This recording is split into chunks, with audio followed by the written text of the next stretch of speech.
예레미야 51장 11절서부터 19절 말씀 함께 나눕니다. 화살을 갈며 둥근 방패를 준비하라. 여호와께서 메대 왕들의 마음을 부추기사 바벨론을 멸하기로 뜻하시나니 이는 여호와께서 보복하시는 것 곧 그의 성전을 위하여 보복하시는 것이라. 바벨론 성벽을 향하여 깃발을 세우고 튼튼히 지키며 파수꾼을 세우며 복병을 매복시켜 방비하라. 이는 여호와께서 바벨론 주민에 대하여 말씀하신 대로 계획하시고 행하심이로다. 많은 물가에 살면서 재물이 많은 자여 내 재물의 한계 곧 내 끝이 왔도다. 만군의 여호와께서 자기의 목숨을 두고 맹세하시되 내가 진실로 사람을 메뚜기같이 내게 가득하게 하리니 그들이 너를 향하여 환성을 높이리라 하시도다. 여호와께서 그의 능력으로 땅을 지으셨고 그의 지혜로 세계를 세우셨고 그의 명철로 하늘들을 펴셨으며 그가 목소리를 내신즉 하늘에 많은 물이 생기나니 그는 땅끝에서 구름이 오르게 하시며 비를 위하여 번개를 치게 하시며 그의 곳간에서 바람을 내시거늘 사람마다 어리석고 무식하도다. 금장색마다 자기가 만든 신상으로 말미암아 수치를 당하나니 이는 그 부어 만든 우상은 거짓이요 그 속에 생기가 없음이라. 그것들은 헛된 것이요 조롱거리이니 징벌하시는 때에 멸망할 것이나 야곱의 분깃은 그와 같이 아니하시니 그는 만물을 지으신 분이시요 이스라엘은 그의 소유인 지파라. 그의 이름은 만군의 여호와시니라. 예레미야 50장과 51장은 바벨론을 향한 하나님의 심판의 메시지입니다. 예레미야에게 바벨론을 향해서 바벨론만이 아닙니다. 또한 유다를 향해서 하나님의 말씀을 전하라 라고 하셨는데 오늘 저희가 51장 말씀 11절서부터 19절 말씀까지 나누었습니다. 13절 말씀에 보니까 많은 물가에 살면서 재물이 많은 자여 내 재물의 한계 곧 내 끝이 왔도다 라고 하셨습니다. 바벨론을 들어서 하나님이 하나님의 도구로 삼으셨습니다. 그들을 통해서 이스라엘을 심판하셨고 이스라엘의 교만을 꺾으십니다. 그러나 우리가 알듯이 바벨론은 하나님의 도구, 그게 그의 역할이었어요. 그런데 자신의 이 부귀와 영화뿐만 아니라 자신의 힘과 능력을 자랑하고 그것으로서 하나님의 한계, 그러니까 하나님이 쓰시는 그 도구의 역할 이상을 자기들이 하려고 했을 때 하나님은 바벨론을 심판하신 겁니다.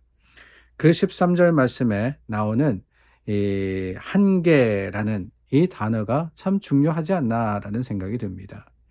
우리가 하나님을 섬기고 하나님을 따를 때 우리 피조물의 한계를 알아야 하는 거 아니겠습니까?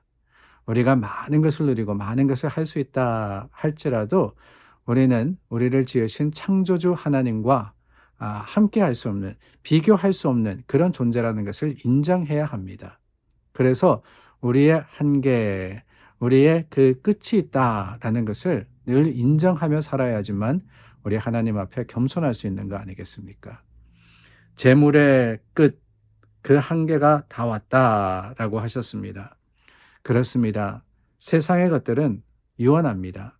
세상의 부와 또한 영화는 영원하지가 않습니다. 그 사실을 우리는 기억해야 하는데 문제는 뭐냐? 잊어버릴 때가 너무나도 많다는 거예요. 우리가 지금 누리고 가지고 우리가 또한 참 살아가는 그 모습, 그것이 영원하다라는 그런 생각을 가지고 오늘을 살아가는 것이 그게 바로 교만의 모습이 아닌가 하는 생각이 듭니다. 바벨론이라는 나라가 얼마나 막강했습니까? 주변의 모든 나라들을 멸망시킬 만큼 큰 제국이었습니다. 그런데 그 바벨론도 결국에는 마지막이 찾아오지 않았습니까? 어디 바벨론뿐입니까? 그 전에 있었던 아수르나 그 뒤에 있었던 바사나 또한 헬라, 로마 다 하나같이 그 끝이 있었다라는 것을 우리가 보건대 역사를 통해서 드러난 삶의 유한함과 또한 우리 자랑의 덧없음을 우리는 기억하고 하나님 말씀 앞에 겸손해야 하지 않나라는 생각이 듭니다. 오늘 말씀에 하나님을 찬양하라, 하나님의 그 거룩하심과 또한 하나님의 그 지으신 창조주의 놀라운 은혜를 말씀을 하시면서 17절 말씀에 가면은 이런 말씀이 있습니다. 사람마다 어리석고 무식하도다. 사람마다 어리석고 무식하도다. 뭐냐? 자기가 만든 신상을 마치 생기가 있는 것으로 여기더라. 그러니까 사람의 손으로 만든 것이 마치 살아있는 것처럼 여기더라. 라는 말씀이 있습니다. 부어 만든 우상은 거짓이요. 그 속에 생기가 없다. 생기가 없다라고 하는 것은 생명이 없다는 것이지요. 그것이 어떤 생명을 가지고 살아 움직이는 것이 아니다. 그러니까 결국에는 뭐냐? 헛된 것이다. 라고 하시는 겁니다. 이 생기라는 단어가 창세기 2장 7절 말씀에 나옵니다. 하나님께서 인간을 만드시고 생기를 그 코에 불어넣으시니 사람이 생명이 되니라. 이 living being이 됐다. 그러니까 살아있는 존재가 됐다라고 했습니다. 하나님의 생기가 있는 곳에 생명이 있었던 겁니다. 그런데 우상은 뭐라고요? 살아있지 않다라고 하는 거예요. 죽은 것입니다. 사람이 아무리 그 앞에다가 제사를 하고 예배를 드린다 할지라도 헛된 것이라고 이야기를 하시는 것이지요. 그래서 18절 말씀입니다. 그것들은 헛된 것이요 조롱거리니 징벌하시는 때에 멸망할 것이다. 바벨론이 자신의 힘을 의지했습니다. 그런데 그 힘도 뭐라고요? 유한하다고 말씀드렸잖아요. 그 힘을 숭배하고 그 힘을 가지려고 노력하고 다 헛된 것이다 라고 하시는 거예요. 아니, 나라만 이겠습니까? 우리도 그렇습니다. 우리도 우리가 가지는 것을 가지고 자랑할 때가 있고 그것이 영원하리라고 생각할 때가 있더라는 거죠. 그러나 여러분, 생명이 없는 것은 결국에는 끝이 있을 수밖에 없습니다. 헛된 거예요. 우리가 세상을 의지하고 내 힘과 능력을 의지할 때 결국에는 우상이 되지 않습니까?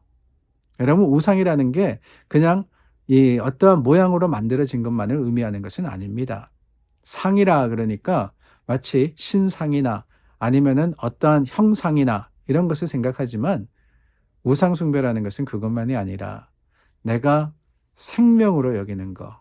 그러니까 헛된 것들을 섬기고 그 헛된 것들을 바라는 것. 이게 바로 우상 숭배입니다. 세상의 힘과 능력, 지혜, 아니 어떨 때는 자식이 우상이 되기도 하고 그것뿐입니까? 재물과 또한 능력과 지위와 이런 것들을 우리는 마치 우상인 양, 마치 그것에 생명이 있는 것처럼 영원할 것이라고 생각을 하고 섬길 때가 얼마나 많이 있어요. 지혜는 그런 것들이 헛되다, 유한하다라는 것을 아는 겁니다. 바벨론이 아무리 힘이 있었고 능력이 있었지만 결국에는 그 끝이 왔던 것처럼 우리는 오히려 영원하신 하나님, 영원하신 하나님의 나라를 기대하며 그 앞에 주님이 우리에게 생기를 불어넣었다고 하셨잖아요. 생기 있는 것은 세상의 물질이 아닙니다. 하나님이 지으신 하나님의 사람, 하나님의 그 놀라운 사랑과 은혜를 우리는 기억하면서 주님 앞에 바로 서야 하리라 믿습니다. 오늘 우리 믿음의 이 포커스가 세상이 아닌 하나님이 될 수 있기를 간절히 소망합니다. 기도하겠습니다. 참 좋으신 하나님 감사합니다. 오늘도 말씀으로 하루를 시작했습니다.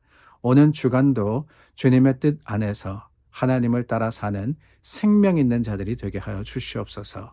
예수님의 이름으로 기도드립니다. 아멘. 우리 함께 기도하며 중보함으로써 하나님 앞에 서겠습니다.